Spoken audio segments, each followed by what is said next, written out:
U.S. Secretary of State Marco Rubio hosted the Israeli and Lebanese ambassadors in Washington Tuesday in the first direct talks between Israel and Lebanon in over 30 years. The talks come as Israel continues to bomb areas across Lebanon and expand its occupation of parts of southern Lebanon. Israel says they're focused on disarming and dismantling Hezbollah. More than 2,100 people have been killed and over 1 million displaced.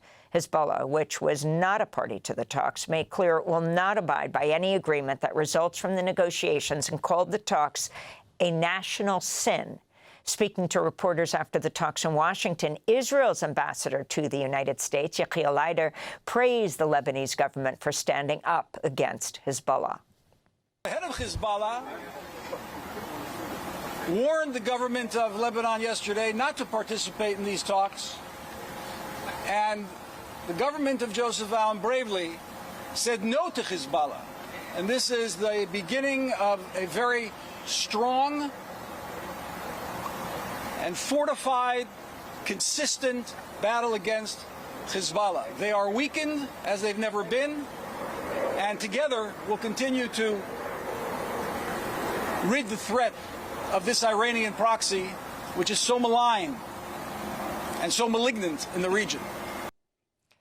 In a statement to Reuters, the Lebanese ambassador, Nada Mouad, described the meeting as constructive. She also called for a ceasefire, the return of the displaced to their homes, and measures to alleviate the humanitarian crisis. To discuss all this and more, we're joined in London by Daniel Levy, president of the U.S. Middle East Project, former Israeli peace negotiator under 2 Israeli prime ministers. His recent op-ed for The Guardian is headlined, "What Benjamin Netanyahu and the Israeli right really mean when they invoke Greater Israel."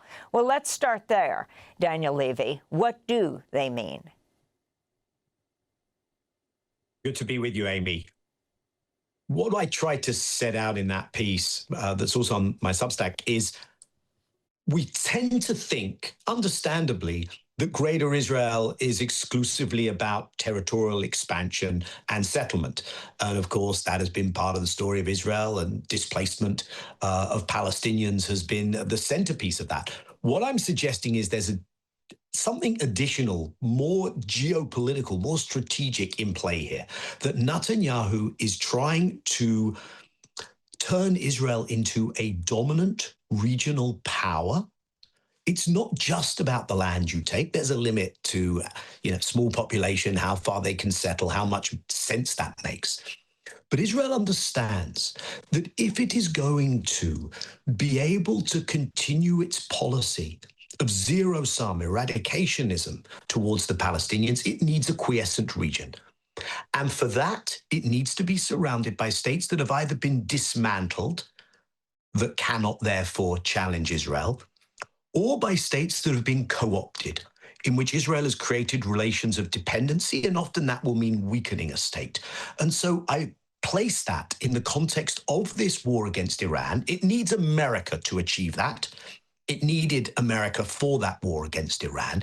If you can remove Iran as some kind of a power balancer and deterrent, if you can, for instance, weaken the Gulf and create relations of dependency of the Gulf states on Israel significantly more than you have today, then that power project begins to look possible. I think it's overreach. Israel will tell us it's deterrence, but it's domination.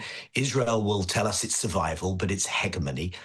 I don't think they can achieve it, but to understand what one is confronting, one needs to understand what is being attempted here by the Israeli side, and that is what I suggest they are trying to achieve. So talk about these rare negotiations that took place in Washington, overseen by the U.S. Secretary of State Marco Rubio. The first time Israel and Lebanon have held negotiations in over 30 years. Of course, they didn't include Hezbollah, and Israel continued its attacks on Lebanon. One of Israel's key ultimatums is the disarmament of Hezbollah. Can you talk about how these negotiations are unfolding?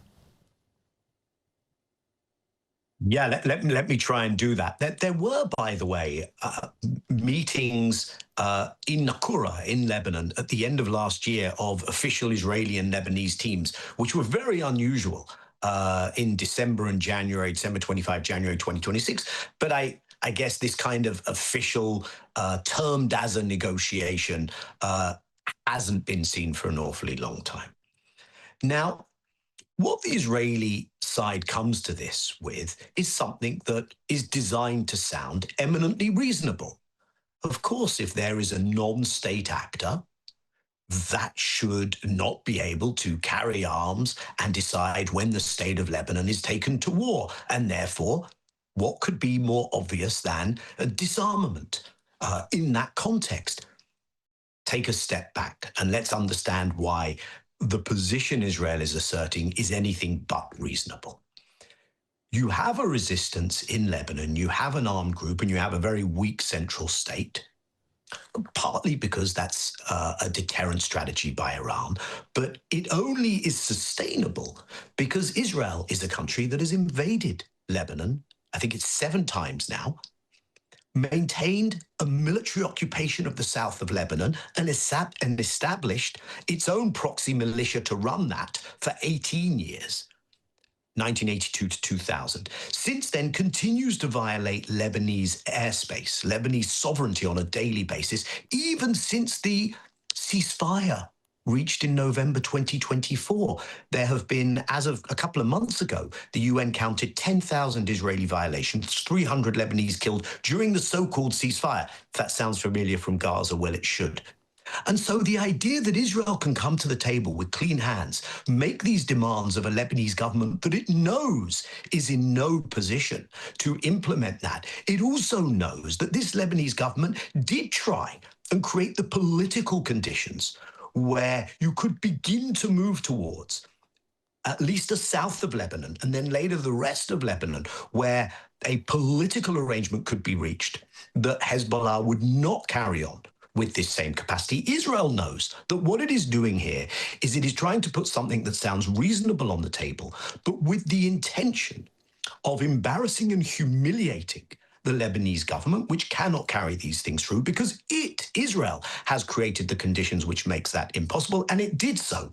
Let's just remind ourselves, it did so off the back of one of the most violent, destructive, and ugly military strikes against a country that has known very many bad days, Lebanon, on the day after the ceasefire was declared. So Israel creates the worst possible conditions in which to make a demand which is intended to not be achievable, and it seems to throw Lebanon back into a civil war. That's an outcome that Israel openly talks about.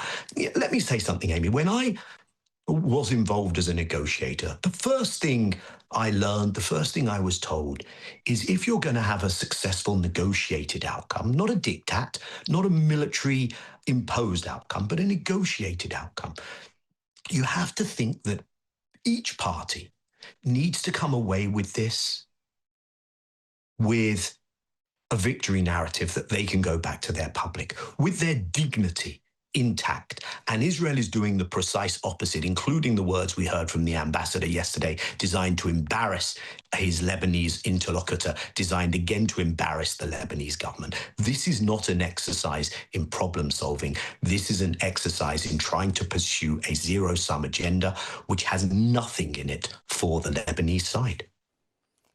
Finally, if you can talk about what's continuing to happen in the West Bank and Gaza, the number of people who have died just in the last few days, let alone the hundreds since the so-called ceasefire. Yeah, and I so appreciate you pulling us back to that, because that's the story that so many people want to leave behind, move on from, pretend isn't there. You know, we are told that there is a ceasefire in Gaza. During that ceasefire, in excess of 700 Palestinians have been killed. There have been killings every day. Israel continues to occupy directly over 60% of the Gaza territory. Israel continues to conduct daily military operations to prevent much of what is desperately needed, and simultaneously to pursue its most destructive campaign in the West Bank that we have seen in decades, probably since 1967.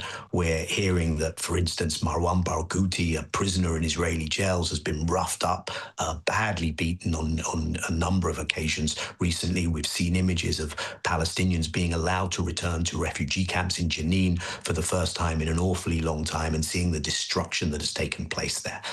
It only makes sense in the context of what Israel itself defines as the pursuit of what it calls total victory, which means the permanent displacement of Palestinians physically, but also displacement of the idea that a Palestinian national collective will ever have its rights, its basic freedoms. And that is all continuing for one very simple reason: that Israel has been emboldened and empowered, and that's true on the Palestinian front, but it's also true regionally. That's why America was sucked into this war.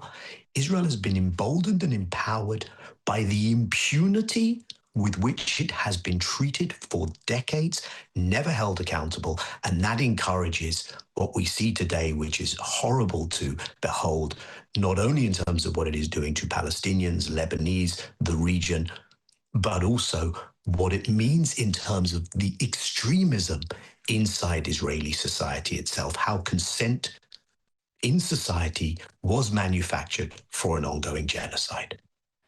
Daniel Levy, I want to thank you for being with us, president of the U.S. Middle East Project, former Israeli peace negotiator under Yitzhak Rabin, and Prime Minister Ehud Barak. Thank you so much for joining us.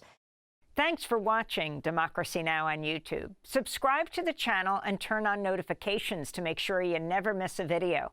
And for more of our audience-supported journalism, go to democracynow.org, where you can download our news app, sign up for our newsletter, subscribe to the daily podcast, and so much more.